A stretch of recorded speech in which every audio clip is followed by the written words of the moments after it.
Are you looking for crops that are easy to grow, quick to harvest, and perfect for small spaces? Whether you're short on time, just getting started, or you simply just want a few easy wins this fall, this episode is for you. In today's show, I'm sharing my favorite fast growing fall crops that mature in 60 days or less. No fancy setup, no transplants, just direct sow and go. Whether you're gardening in raised beds, containers, or a small backyard space, these are the crops I recommend to every gardener who wants to plant a productive fall garden without the overwhelm. And if you're new here, welcome. I'm Audrey Crawford, a lifelong gardener from the Central Valley of California, and this is the Audrey's Little Farm Show, where I take the guesswork out of gardening and help you grow a successful garden one simple step at a time. So one of the best things about fall gardening, especially if you're in a hot summer climate like mine, is that once the temperatures start to cool down, everything becomes easier. Cool season crops don't need as much space, they don't need pollination, and they grow better in small spaces and containers that would have overheated in summer. So whether you're growing in a small backyard bed, raised beds, or containers on your patio, fall gardening gives you so much more flexibility. And if you're short on time or you're getting a late start to fall planting, fast-growing crops give you those quick wins and quick harvest, which is what we all want, right? So that's exactly what we're focusing on today. We are focusing on crops that mature in 60 days or less, many of which can be directly sown in the garden. But first, a quick reminder. If you are wanting a step-by-step plan for your fall garden, I am hosting a free Fall Garden Challenge from August 5th through 7th, where I'll help you figure out what to grow, when to plant, and how to make it thrive.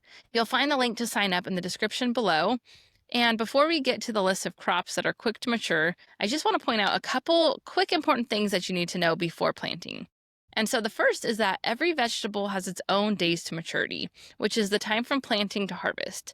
You'll find this info on the seed packet, and most reliable seed companies should say days to maturity from transplant or days to maturity from direct sowing. If it just says, for example, days to maturity 60 with no note, it usually is just referring to the most common planting method for that crop. So for example, with something like carrots or radishes that should always be directly sown by seed, it would mean 60 days to maturity from direct sowing. With something like broccoli or cauliflower, which is more commonly transplanted, it would likely mean 60 days to maturity from the time of transplanting. However, if you're not sure and it doesn't state on the packet, it's definitely worth doing a little bit of research prior to planting just so that you can better plan out your harvest and know exactly what to expect from each crop. The second thing you'll want to know is your average first frost date, because you'll want to choose crops that can mature before then, and all of our planting dates are judged off that date. However, if you're in a mild winter climate like I am, where you might get light frost but nothing super hard, or maybe you're even in an area with no frost at all, then this really doesn't matter quite as much. You have a lot more flexibility. However, if you do experience hard frost or snow, you'll definitely want to pay attention to that frost date. But now let's get into the list. These are all of the cool season crops that you can direct sow from seed. No need for starting indoors or buying transplants. They're cost-effective, fast-maturing, and great for building confidence in the fall garden. So number one on the list is arugula. It matures incredibly fast, often in just over a month. You can start harvesting when the leaves are a few inches tall and keep replanting every couple of weeks for a continuous harvest. It grows great in containers too. Number two on the list is beets, and these are a 2-for-1 crop. You can eat both the roots and the greens. You can harvest a few of the leaves early on, but then you'll want to let the rest continue growing until the beet itself is ready to harvest. Number three on the list is cilantro. And I know many of us want cilantro in those warmer months to make homemade salsa when we have our fresh tomatoes. However, cilantro struggles in the summer heat, but it thrives in the cold temperatures. If you've ever had trouble growing it, it was likely that you planted it in the warmer months, but try growing it in the fall because you're likely going to get a really incredible harvest all the way from fall to early spring. Number four on the list is kale. And this is one of the most cold hardy crops you can grow in the garden. It can survive temperatures down to 10 degrees Fahrenheit. You can use it in salads, soups, or saute it. You can actually transplant it or sow it directly by seed, but if you already have the seeds on hand, you might as well just directly sow them out in the garden because it's super easy. Number five on the list is lettuce. So I personally love to grow loose leaf types because they're super quick to mature.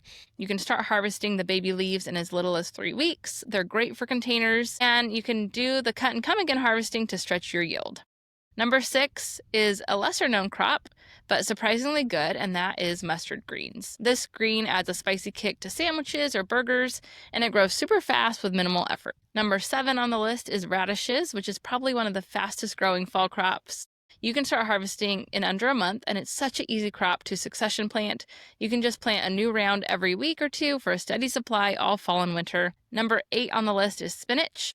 It's another favorite leafy green of mine. It's great fresh or cooked, and it holds up really well in the cold. And then last but not least is turnips.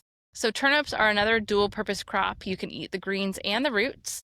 If you're not sure if you like them, I would definitely try growing them. I used to, for whatever reason, think I wouldn't like turnips, but they're actually one of my favorites. So try growing a few in a corner. They won't take up much space. They mature quickly, and that gives you time to let them mature, try them, and if you like them, you'll have time to plant them again. So no matter how big or small your garden is, these fast maturing crops are ideal if you're short on time, if you just want some quick wins, if you want to fill gaps in your summer garden once summer crops finally finish. And the best part is that all of these crops are quick to mature. They don't need pollination, which means you can cover them with insect netting right off the bat to keep pests away. It's just such a simple way to protect your seedlings and keep things even more stress-free. But if you're listening to this and feeling inspired but still a little bit overwhelmed about where to start, come join me in the Fall Garden Challenge. It's a free 3-day event where I'm going to walk you through what crops to grow, when to plant based on your climate, and how to set your garden up for success this fall and winter. We're going to keep things very simple, practical, and doable, even if you're starting late or have struggled in the past.